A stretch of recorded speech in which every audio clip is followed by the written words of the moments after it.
Que le nom du Seigneur soit béni. Merci pour la présence aussi de l'Église. Merci pour chacun de nous et surtout ceux qui nous visitent pour la première fois. Vous savez, le thème, nous sommes toujours dans notre thème et je vais aborder une caractéristique de ce thème et je vais considérer avec vous ce matin, que Dieu nous bénisse ensemble. Amen. Vous êtes déjà disposés? Amen. Très bien. 1 Jean 3, verset 8. Je vous demande de vous lever encore pour un dernier exercice parce que vous allez rester peut-être une bonne demi-heure assis.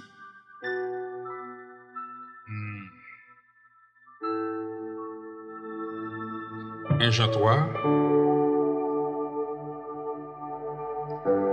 verset 8. Celui qui pêche est du diable, car le diable pêche dès le commencement. Voilà la considération. Je demande de porter encore redoublé d'efforts pour la suite du verset. Le Fils de Dieu a paru afin de détruire les œuvres du diable. La paix soit avec vous, mes bien-aimés. Surtout les œuvres du diable. Asseyez-vous, mes bien-aimés.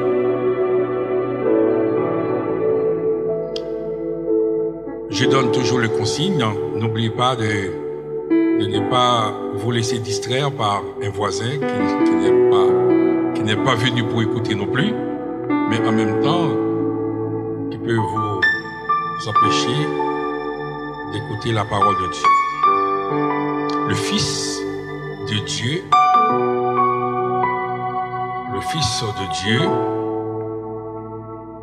je reprends le verset pour ne pas apparu afin de détruire les œuvres du diable. Je vais ce matin, en ce laps de temps, très court temps, car les œuvres du diable, il nous faut des séminaires et séminaires pour voir qu'est-ce que la Bible a voulu nous dire en ce qui concerne les œuvres du diable. Il est certes vrai, dans un premier temps, nous avions pour père le diable déjà, et que avec la mort et la résurrection de Christ, par cette nouvelle créature que nous avons, il y a une étape importante qui est franchie dans la vie de chacun de nous, et pour nous permettre maintenant de sortir du royaume de Satan pour entrer dans le royaume de lumière de Christ. Mais les œuvres du diable dont la Bible parle bien souvent, vous savez, mes bien-aimés, nous sommes en France. Et la France a tendance à banaliser certaines choses. Et je vais vous essayer de faire comprendre ce que Dieu a mis sur mon cœur ce matin de partager avec vous. Je vais commencer par prendre beaucoup d'exemples afin d'expliquer, de montrer ce que Dieu a envie de nous dire ce matin. D'abord, il faut se rappeler que Satan, par la chute à cause de ce qu'il a fait et que Dieu l'a précipité un petit peu sous la terre, la Bible nous dit que Satan envahit tout l'univers d'une manière générale. Éphésiens nous dit que, Éphésiens 6, nous n'avons pas à lutter contre la chair et le sang, mais contre les principautés, etc., contre les dominations qui sont dans les lieux célestes.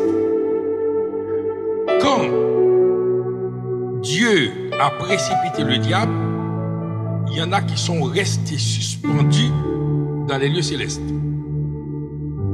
Comme vous savez bien, la Bible nous montre qu'il y a 3 cieux. Il y a le ciel atmosphérique, là on regarde s'il va pleuvoir ou non. Il y a le ciel sidéral, c'est-à-dire les planètes qu'on découvre, et qui sont encore beaucoup plus suspendues. Et que, d'après la Bible, nous pouvons dire que ces planètes-là sont occupées par des esprits, les principautés. Il y a des esprits méchants, très puissants, qui ne sont pas venus sur cette terre, mais qui sont suspendus, qui gèrent maintenant les grandes choses, les grandes idéologies du monde. Mais cependant, Philippiens va nous dire quelque chose, et je vais lire avec vous. Philippiens 2, non seulement nous sommes envahis sur,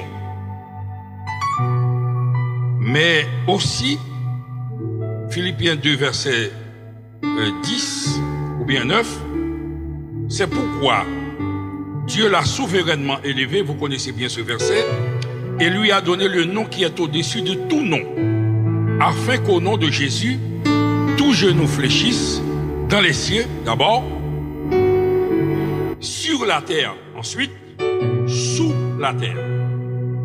Donc, il y a des puissances, non seulement qui sont ici, qui sont au-dessus de nous, mais aussi il y a des puissances qui sont en dessous aussi. Et si nous prenons l'Apocalypse, maintenant, l'Apocalypse va apporter, vous savez, la Bible se complète. Pour comprendre la Bible, il faut prendre verset et verset. Apocalypse 5, verset 3 et verset 13. Le verset 3 nous dit, et personne dans le ciel, alors je fais l'économie du temps, je peux pas lire tout le contexte, personne dans le ciel, sur la terre, ni sur la terre, ni sous la terre. Donc, il y a un monde sur la terre, et sous la terre, ne peut ouvrir le livre, ni le regarder. Alors, le verset 13, maintenant, nous donne encore avance dans... Et toutes les créatures, verset 13, Apocalypse 5, verset 13, qui sont dans le ciel, toujours, les créatures qui sont dans le ciel, toujours, sur la terre, pareil, sous la terre, sur les mers. Alors là, parce qu'il n'y avait pas cette précision dans les autres versets. Et tous ceux qui s'y trouvent, je l'ai entendu dire qui disait à celui qui est assis sur le trône, à l'agneau, soit la gloire, l'honneur, la force au siècle des siècles, etc. Donc, si, sans aller plus loin, sans entrer dans les détails, aller chercher dans d'autres versets, nous sommes une petite planète envahie à droite, à gauche, en haut, en bas, par des puissances surnaturelles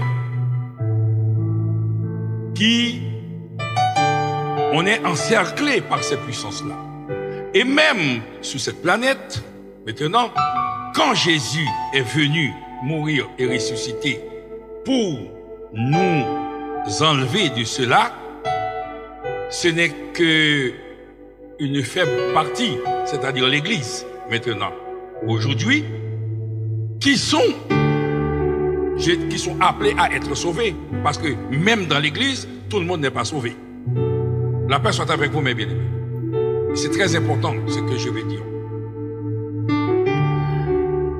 Alors, dans les pays, par exemple, sous-développés, Haïti, Afrique, Afro-Caribéen, dans les Antilles,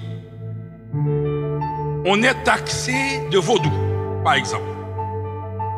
De vaudou, et même dans nos cultes, il y a certains Européens qui pensent nos cultes, bon, c'est les Noirs, vous voyez, on est en train de danser, on est en train de faire du sé, ça ressemble. Et c'est vrai, il y a certaines manifestations qui sont tellement proches du vaudou. Ça, on reconnaît même dans les églises, qu'on appelle l'église, ça c'est clair. Mais on a tendance à tout généraliser, et même ce que nous faisons là, voilà, il faut trop de bruit, Dieu ne demande pas ça, et puis, etc. Focaliser du vaudou d'une manière générale. Nous, maintenant vous et moi, qui connaissons bien le vaudou. Le vaudou, pour trouver un vrai prêtre du vaudou, premièrement, il faut prendre l'avion. Deuxièmement, un prêtre du vaudou, on ne les trouve pas dans des villes, dans les grandes villes, surtout chez nous en Haïti. Il faut aller dans des brousses, dans des endroits très reculés, bien souvent à dos d'âne, pour trouver un prêtre, un vrai prêtre du vaudou, ces gens-là qui sont cachés très loin. Ça, je parle en connaissance des causes, vous savez bien ce que je vais dire. Mais maintenant, revenons en France. Maintenant. La France est un pays riche qui rassemble toutes les nations de la terre. Or, ces gens qui arrivent en France, ils arrivent aussi avec des systèmes de pratiques sataniques de toutes sortes.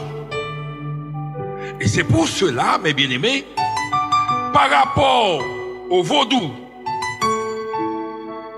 et nous sommes, la France, Haïti n'est rien par rapport à ce qui se passe en France sous nos yeux. Il faut comprendre, mes bien-aimés, dans ces pays-là, que ce soit en Haïti ou en Afrique ou aux Antilles, le vaudou est malmené maintenant par l'évangile qui fait beaucoup de progrès. Qui fait beaucoup de progrès parce que aujourd'hui, en tout cas en Haïti, on a plus de 50% des personnes qui acceptent Jésus comme leur sauveur personnel et tous les jours qui vont à l'église, qui manifestent vraiment des personnes nées de nouveau, qui ont l'assurance du salut, loin de l'esprit, et que maintenant on voit que ce système-là, bien souvent, qu'on taxe, est en voie de disparition chez nous. Mais maintenant, en France, comment on voit ça? Le vaudou qu'on doit aller chercher en avion, il n'y a pas de métro chez nous, en bus, en taxi, en bus, on retrouve ces vaudous chez nous, dans nos salons en France. La personne avec vous. Il suffit de cliquer bien sur la télévision, à la télévision, on trouve toutes sortes de choses. Et c'est pour comprendre quand Jésus a dit le Fils est apparu pour détruire les œuvres du diable. Nous sommes en France aujourd'hui, nous voyons non seulement à la télévision, si on veut et même se faire assister à une séance de médium, il suffit d'appeler, et la communication déjà est très chère, je crois que c'est dans les 2 ou 3 euros, etc., il faut appeler, et en ligne, en France, ce n'est pas, maintenant il ne faut pas prendre ni l'avion, etc., mais chez vous, vous pouvez faire consulter un médium. Sans compter dans les boîtes aux lettres qui sont envahies avec des sollicitations à droite à gauche, il y a tel marabout, etc. Le résultat immédiat et tout qui nous sollicite dans ce monde en France. J'ai fait une tentative d'énumérer les nombres de noms de pratiques sataniques. La liste est tellement longue. Moi, je crois qu'il faut faire un séminaire pour comprendre, expliquer qu'est-ce que ça veut dire. Et qui sont aujourd'hui en France. Mais cependant, cette chose entre dans les mœurs, banalisée. On accepte. Ce qu'on repousse dans ces pays-là, maintenant qui sont en voie de développement. Mais ici, ça devient quelque chose de normal. Par exemple, dans des bandes dessinées pour nos enfants, on montre toujours des dragons. Or, chaque fois, la Bible focalise les dragons au diable. Est-ce qu'on est d'accord, mes bien-aimés? C'est-à-dire, on prépare l'enfant à accepter. On fait Halloween, les cornes, etc. Tout ce qui est diabolique. La personne avec vous, mes bien-aimés. Sans compter la drogue, sans compter la violence, sans compter des choses que nous, non seulement nous-mêmes, nous acceptons comme normales, qui sont des pratiques sataniques, les œuvres du diable. Tous les jours, nous avalons ça, et puis ça devient naturel, tout devient normal. Parce que l'esprit qui agit dans ce pays-là, c'est pas le même, c'est pas la même violence, il n'y a pas de violence. Au contraire, tout est normal et tout le monde vit dans cette chose. Nous allons encore considérer une autre pratique. Là, je vais rester peut-être avec vous et pour prier, mes bien-aimés. Nous allons considérer une autre pratique. Il y a ce qu'on appelle à la télévision, toujours, à la télévision, c'est le grand public, c'est tout le monde. Si la moitié, je parle de Haïti, qui a 10 millions de personnes, il y a 5 millions qui sont sortis. Or, en France, il y a 65 millions. C'est-à-dire des dizaines, des centaines, des milliers de fois en plus que le diable qui se manifeste dans ces pays-là, qui s'appelle Afrique, etc. Il y a ce qu'on appelle une autre technique qui est très à la mode et qui fait un dégât extraordinaire. C'est l'hypnose que nous voyons à la télé.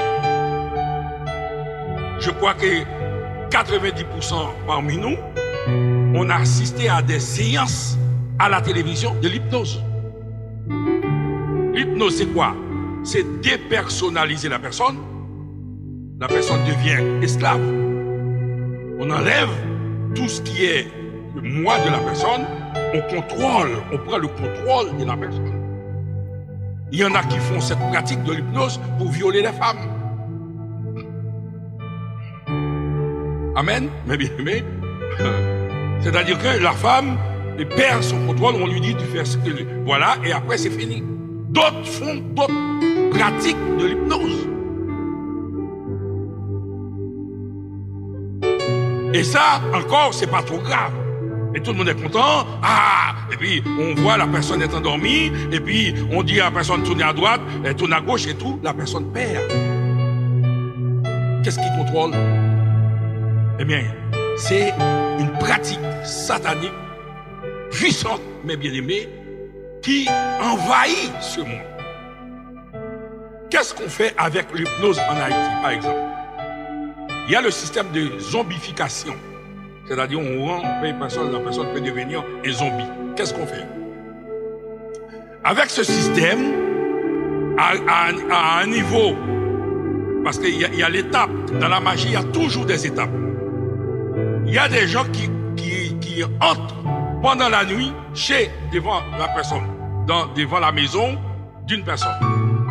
On demande à la personne, on hypnotise la personne pendant son sommeil. On demande à la personne d'ouvrir la porte. Sans s'en rendre compte, la personne ouvre la porte. On donne à la personne de boire une sorte d'anesthésie très puissante. On dit à la personne maintenant, allez vous coucher. La personne est dans son rêve, il est dépersonnalisé, c'est-à-dire la personne devient un instrument, un esclave, et la personne ne sait pas. Le lendemain, soit la personne tombe tout de suite dans le coma et c'est la mort, puisque chez nous, en Haïti, on n'a pas d'instrument pour savoir si le cœur bat, eh bien, on appelle tout de suite, on amène la personne au pont funèbre, et puis c'est tout. Mais comme la personne n'était pas morte complètement, Et après un certain temps, on a la même technique de l'hypnose pour dire maintenant levez. Et c'est ce qu'on appelle le système de zombification. Et ce même système est employé aussi en France à d'autres fins. La paix soit avec vous, mes bien-aimés. Je ne sais pas si vous m'écoutez, hein? Alors, quand la Bible nous dit le Fils de l'homme apparu pour détruire les œuvres du diable, la Bible sait ce qu'il dit. Donc, c'est pour cela, mes bien-aimés, il y a des vols, des viols, des vols. Nos enfants sont à droite, à gauche, parce que le système diabolique dans lequel on vit maintenant, qui paraît normal, c'est qu'on nous critique pour les mêmes choses qu'on fait 4, 5 fois, 10 fois, 100 fois, pour ne pas dire 1000 fois pire ici en France. Sans dire, parce que c'est pas un gouvernement, etc., c'est dans tous les pays développés. Plus on attire des gens, plus aussi on attire des systèmes, des pratiques sataniques qui viennent, et donc on est de même que on fait venir par exemple quelqu'un qui est très bon en informatique, eh bien la personne ne va pas rester chez lui, il cherche à venir ici parce qu'en France il va gagner beaucoup plus. En même temps aussi, il y a des pratiques aussi qui rapportent beaucoup plus en France et tout le monde vient, etc. Maintenant, pour comprendre les choses, la Bible nous dit tout simplement, je crois qu'il y a un Dieu. Jacques 2, 19. Satan aussi le croit et il tremble. Vous connaissez ces versets. La paix soit avec vous, mes bien-aimés. Je crois qu'il y a un Dieu. Satan le croit aussi, mais lui, il tremble. Pourquoi tremble-t-il? Pourquoi Satan tremble devant la puissance de Dieu? C'est parce qu'au départ, Satan était là-haut. Il a vu qu'est-ce que ça veut dire, la puissance de Dieu. Il a compris maintenant. Parce qu'il était l'un des ministres de Dieu. Il a vu qu'est-ce que ça veut dire, etc. Et Romains 1er, verset 20, va nous dire, et Dieu, avec sa puissance éternelle, une puissance, c'est-à-dire une puissance éternelle, c'est une puissance qui n'a ni commencement ni fin. Satan a vu une facette de la puissance de Dieu, mais Satan n'a pas tout vu, mais même en delà, à cause de cela, il tremble. Il sait qui est Dieu dans sa toute puissance. La paix soit avec vous, mes bien-aimés. Et c'est cette puissance-là, maintenant, que Dieu accorde à l'Église. La paix soit avec vous, mes bien-aimés. Or, vous savez bien, mes bien-aimés, l'histoire nous montre, quand quelqu'un est investi d'une puissance, par exemple, prenons par exemple un policier, par exemple. Un policier, c'est une personne ordinaire dans la vie. Mais quand le policier porte le costume de policier, il est devenu un homme respecté. Est-ce qu'on est d'accord, mes bien-aimés? Tout le monde a peur du gendarme. Est-ce qu'on est d'accord, mes bien-aimés? Or, maintenant, c'est cette puissance que Dieu accorde à l'Église. De par nous-mêmes, nous sommes faibles. De par nous-mêmes, nous ne sommes pas capables. Mais quand nous sommes investis maintenant de la toute-puissance de Dieu, de l'autorité du Saint-Esprit, la personne avec vous, mes bien-aimés, quand Dieu nous équipe, Satan sait qui nous équipe. Parce qu'il a vu, il sait que là-haut, il a assisté à sa puissance infinie et variée. Donc, chaque fois que nous nous présentons, étant habillés par le Saint-Esprit, je ne parle pas des gens qui viennent à l'église, alors en vérité, le royaume du diable, et quelle que soit sa manifestation, quelle que soit sa puissance, quelle que soit sa grandeur, et au nom de Jésus, la personne avec vous, mes bien-aimés, au nom de Jésus, parce que nous sommes investis maintenant d'une puissance et c'est une puissance éternelle, mes bien-aimés. Or, le Fils de l'homme apparu pour détruire les œuvres du diable. Et ce Fils de l'homme qui est apparu, il vit en nous aujourd'hui, maintenant. Nous n'avons pas à lutter contre la chair et le sang, mais contre les principautés, les esprits méchants qui sont dans les lieux célestes. Mais Dieu nous équipe aussi. Dieu nous équipe, mes bien-aimés. Et c'est pour cela, l'autre jour, j'ai parlé de... Je vous dis que chaque chose a un nom. Jésus a parlé à un arbre. Jésus pouvait parler aussi à une pierre. Oui, une pierre, même Satan a dit, Seigneur, ouais, si tu peux demander à cette pierre de devenir pain. Parce que Jésus a le droit comme tout ce qui se trouve a un nom, et c'est-à-dire que cette chose-là peut se soumettre à l'obéissance de la croix par le nom précieux de Jésus. Par exemple, un cancer a un nom. Une maladie a un nom. On peut commander au nom de Jésus. La paix soit avec vous, mes bien-aimés. Et bien souvent, qu'est-ce qu'on fait? On regarde en nous. On est tellement pauvres. Je suis au chômage. Merci beaucoup. Je suis au chômage. Regardez, on a fait une bilan de santé, ça va pas, etc. Nous regardons à nous. Mes bien-aimés, ne regardez pas à vous, ni à vos comptes en banque, ni à vos situations financières, ni à vos situations aussi physiques, de santé, etc. C'est que vous êtes investis d'une autorité derrière. La personne avec vous, mes bien-aimés. Et ça, il ne faut jamais l'oublier, mes bien-aimés. Vous allez sortir ce matin. Que Dieu vous équipe, chacun de vous, mes bien-aimés. Or, vous savez que, mes bien-aimés, dans chaque combat, il y a un combat déjà spirituel avant que le combat soit un combat physique. La Bible nous montre quand Israël a traversé la mer Rouge, la Bible nous dit Amalek était venu attaquer Israël. Et la Bible nous dit que tout simplement, Moïse levait les deux bras vers l'Éternel. C'est-à-dire, le combat n'est pas un combat physique, mais déjà c'est dans les sphères. Il commence maintenant à commander tous les esprits qui vont influencer Amalek. Et à chaque fois, Moïse lève les bras en l'air, Amalek, Israël devient plus fort. La paix soit avec vous, mes bien-aimés. Et à chaque fois, les bras de Moïse sont fatigués, Amalek devient plus fort. Israël devient plus fort quand les bras sont levés, Amalek devient plus faible quand les bras sont baissés. Donc, c'est-à-dire, le combat n'est pas seulement un combat physique, mais un combat spirituel, mes bien-aimés. Donc, c'est-à-dire, ça veut dire quoi?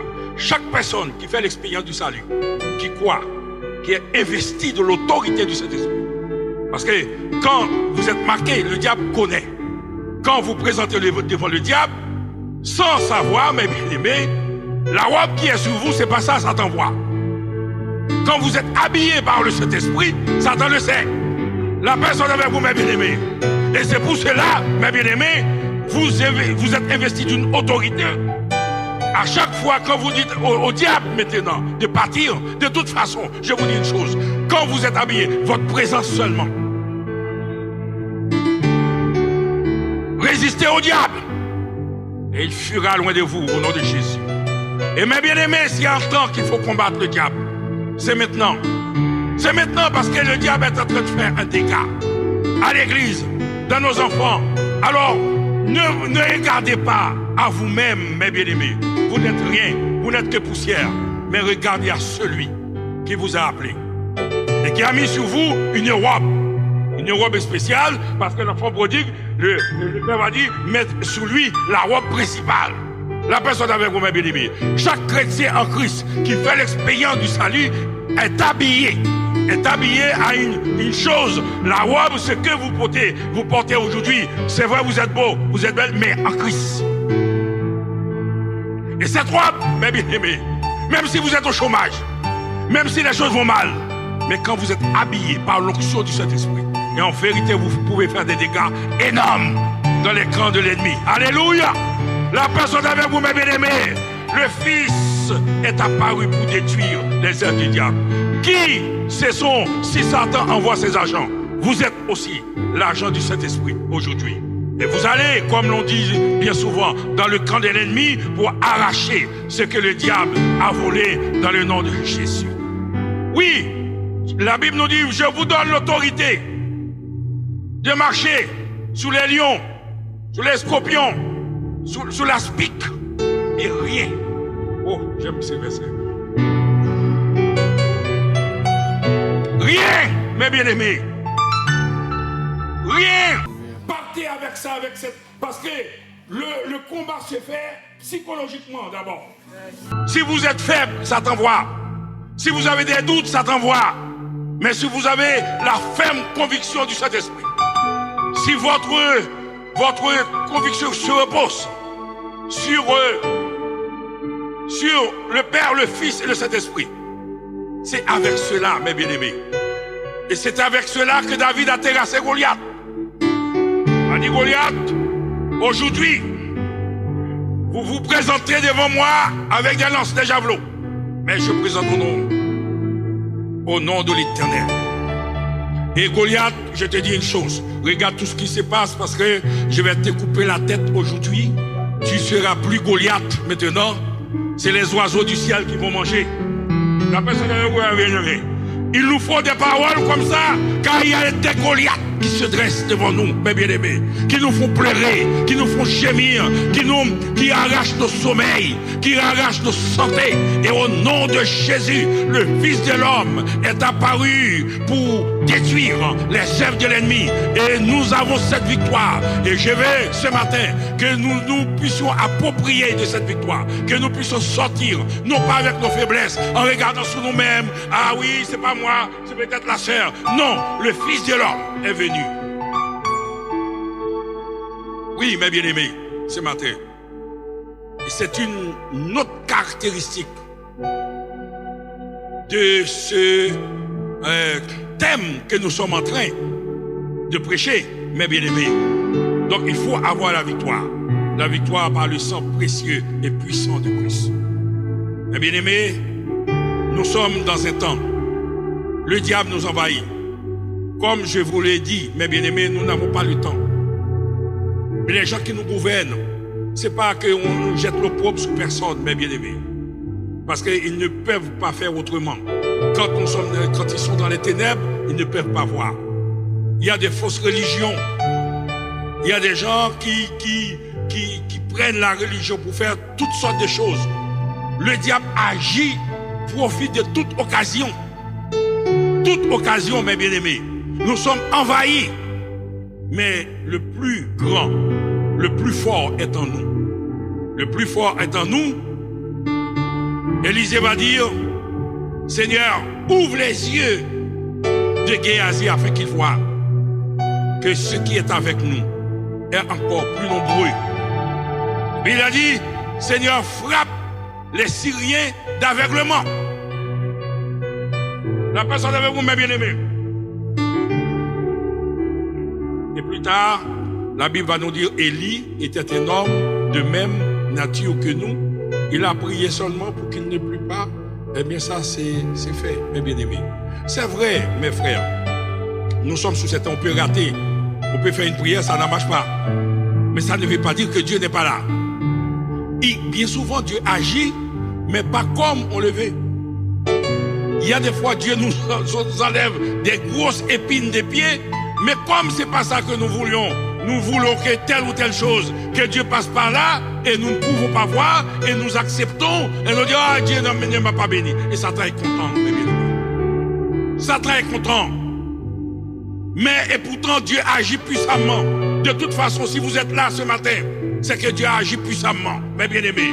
Car la Bible nous dit, si l'Éternel n'était pas mon secours, mon âme serait bien vide. Le diable ne fait cadeau à personne. Le diable est là pour détruire, pour égorger, pour diviser, pour écraser, mes bien-aimés. Le diable aime nous voir venir avec de l'art. Oh, il est content, mes bien-aimés. Et moi, mon rêve, c'est que le diable soit en larmes et nous-mêmes soit dans la joie. Parce que la Bible nous dit que Oui, nous soyez joyeux. Nous sommes dans la joie. Et la joie de l'Éternel sera ma force. À chaque fois que nous sommes en Christ, la joie, nous étions dans l'amertume. Dieu est venu nous sauver de là. Et maintenant, nous ne voulons pas. Il ne faut pas accepter que Satan prenne notre joie. Au nom de Jésus. La joie de l'Éternel sera ma force. Jésus nous a donné cette joie. Et c'est à nous d'avoir, de récupérer, de garder. Comme Moïse a dit, laisse aller mon peuple. Pharaon n'était pas content. Il a dit, Pharaon, nous sommes désolés. Nous partirons, nous quitterons tôt ou tard l'Égypte. Au nom de Jésus. Josué va dire, moi et ma maison, nous servirons l'Éternel. Que Satan soit content, qu'il ne soit pas content, qu'il saute, etc. Moi et ma maison, nous servirons l'Éternel. Parce que le Fils de l'homme est apparu une fois pour détruire. Et définitivement, quand on détruit quelque chose, il n'y a pas de trace, mes bien-aimés. C'est à nous d'entrer en possession de la victoire, mes bien-aimés. Pour vivre maintenant ce que le Christ nous a donné, à payer très cher. Nous qui sommes un petit peuple, un noyau dans ce monde envahi de ténèbres. Nous avons la lumière. Que Dieu nous envahisse. Que nous ayons, que Dieu augmente notre foi. Les disciples avaient demandé, Seigneur, augmente la foi de mes frères et de mes sœurs, afin qu'ils voient maintenant, comme tu as dit à Géasi, Élisée a dit à Géasi, ouvre nos yeux, que nous puissions contempler, que nous ne regardons pas le petit chômage qu'on a maintenant, mais on est au chômage, Dieu prend soin de nous quand même. On est malade, Dieu prend soin de nous, mes bien-aimés. Mais, au nom de Jésus, mes bien-aimés, manifeste la gloire de Dieu. Le Fils de l'homme est venu apparu pour détruire dans nos vies, aux alentours, dans nos affaires, dans nos pensées, dans nos familles, nos proches, les œuvres du diable. Et qu'il en soit ainsi, au nom de Jésus.